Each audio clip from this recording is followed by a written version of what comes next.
Okay, so before I start, there's something that I want to say. While we were worshiping, the last song that we did was talking about God's love for us and how it just doesn't rest, how it's always pursuing us. And I feel like there's probably a lot of people in here who feel undeserving of God's love.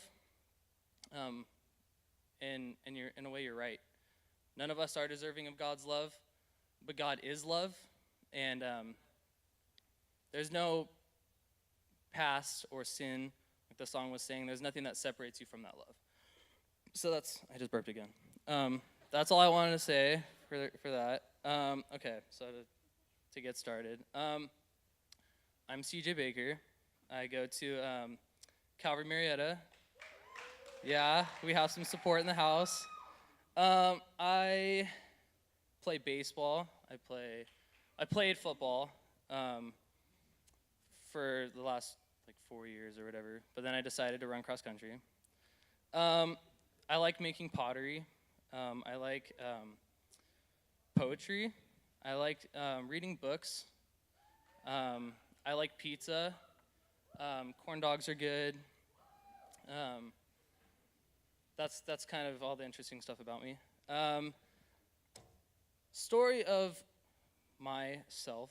I was born in a Christian home. Christian parents, Christian upbringing, always been in the church.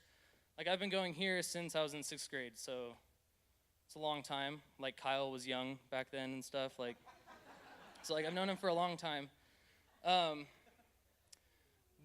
things have always come pretty easy to me. Sports. I'm not trying to be all cocky, oh yeah, I'm so good. But sports have always come pretty easy to me. School, pretty easy. But when things got tough in my life, and that next level of stuff, when you go from middle school to high school, and all of a sudden you're oh my gosh, I don't get A's and everything now. When that came, I was I don't want to try, because everything's been so easy for me that I didn't want to try anymore. And I didn't want to try because I was afraid of failing, because I was afraid of giving everything and putting it all on the line and then that not being enough, being fully dedicated to something and then failing. And so basically my why in life was for my glory, was all for me. And that all changed one fine sunny day when I decided I was going to run cross country.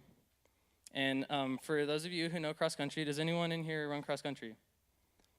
Okay, so all you guys are insane, okay? You guys are all crazy people.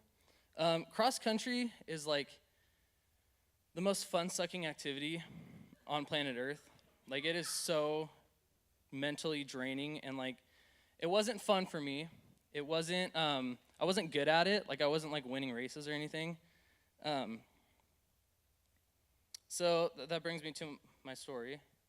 It was my first invitational. It was my first 3-mile race, the first time I had ever competed at 3 miles. So I'm thinking I'm gonna be all awesome. Sports have come easy to me in the past. I'm oh, no big deal. I can run 3 miles, no problem. This will be easy. So I get out there and I ran as hard as I could. First 2 miles, I was feeling good. I was keeping up with the fast guys and stuff. So I'm heck yeah, I'm doing good. But as soon as that 3rd mile hit, I was ugh, I'm just dead. I couldn't go on anymore. And my dad, who's here tonight, see you, Dad. He was running across the course, let's go, CJ, let's use your arms. And I was I am using my arms. And I couldn't really breathe. So I was yelling, but I was out of breath. So I was mad at him later for that, because I was I can't breathe, and you're making me yell. But he was trying to keep me focused on it. And so the end of the race came. It was uphill, which is stupidest thing ever. I don't know why they have to do that. So I finished uphill, and I finished the race, and I was so just exhausted, just beat. I was just ugh. I was gonna collapse or something. There was all these little metal stakes that line where you're supposed to go, and I almost got impaled by one. And so I finally made it out, and the danger zone or whatever. And I laid down. I didn't lay down. I was trying to find something to hold me up. I was a tree, I need a tree. And I couldn't find a tree, so I just collapsed on the ground. And I was just like hyperventilating. I couldn't breathe. I was embarrassed because it was everything I had, and it still wasn't enough. And my dad thought it was hilarious. He has a video of it where he's like videoing me, and I'm like, I was telling him to take my shoes off and like all this other stuff. Like, I don't know, I was being weird, but I can't really remember what happened. But after the fact, I was super embarrassed. Like, that was everything I had, and it wasn't enough. So I wasn't good at it. I wasn't having fun doing it. So now I was like, why the heck am I doing this thing? Like, this is horrible. So I went to my coach for some counseling, and he was gracious enough to help me out. And I asked him, like, why am I doing this? If I'm not having fun and I'm not good at this, what's the purpose in this? And he gave me a verse, Ecclesiastes 9:10. It says, whatever your hand finds to do, do it with all your might, for in the realm of the dead where you are going, there is neither working nor planning, nor knowledge nor wisdom. And basically what he was trying to tell me is like, this life is all you have. You need to try new things, experience different things, because once you die, all these experiences are gone. And I'd like to say like that's what changed my heart and stuff. But if I didn't have to go through that, I could still, die a happy man. Like, it wasn't like a big deal. And he could tell. So he's like, well, if you're not going to do it for yourself, maybe you'll do it for something bigger than yourself. And so I was like, the team? Like, no. He's like, no, like bigger than that. And so he gave me another verse. Matthew 5:16 says, in the same way, let your light shine before others, that they may see your good deeds and glorify your Father in heaven. And that hit me because I had been living my entire life for my own glory, and it finally hit me that this life I live isn't for myself, and that it's for God. And I'd like to say the races got easy after that, and it was all fun, and I didn't die at the end, but I still died at the end. It was still horrible. But when I would collapse at the end of the races, because it happened like every single race, I wasn't ashamed anymore. I was proud of myself knowing that I didn't let myself down, I didn't let my team down, and I didn't let God down, because I gave my all. And maybe people saw me and they were like, oh my gosh, that guy's trying to glorify God, because I was like on the ground just like no, I don't even think anyone was looking at me. They're like, this guy's weird.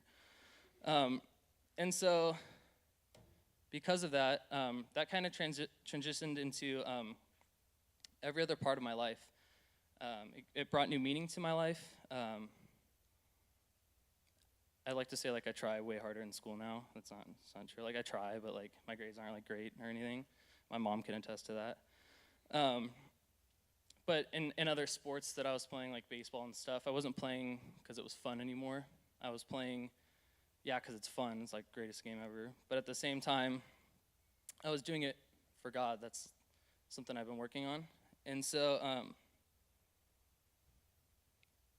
like me saying this, I'm not saying like I'm all perfect now and I give 100% in everything I do, because that's totally not true. I'm still selfish, still a human. I still do a lot of stuff for myself and for my own glory. But through this, God showed me that I shouldn't just take any old shot at this life that he's given me, but that I should take my best shot.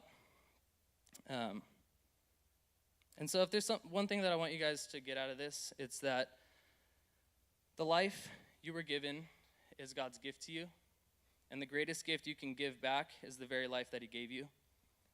My team went by a quote. I'm pretty sure it's by like Steve Prefontaine. If you guys know who that is, you're cool.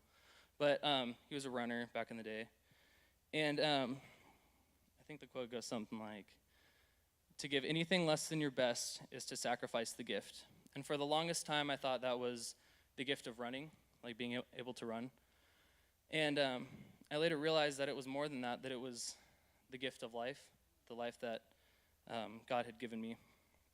So kind of my challenge for you guys, a little question. Are you going to live the one life you have half-hearted, or are you going to give it everything you have? So guys, live your life with purpose. Exceed the expectations placed on your life. And take your best shot, because that mediocre shot isn't good enough for the life you were given. especially when you were only given one shot. So that's all I have to say. So thanks, guys.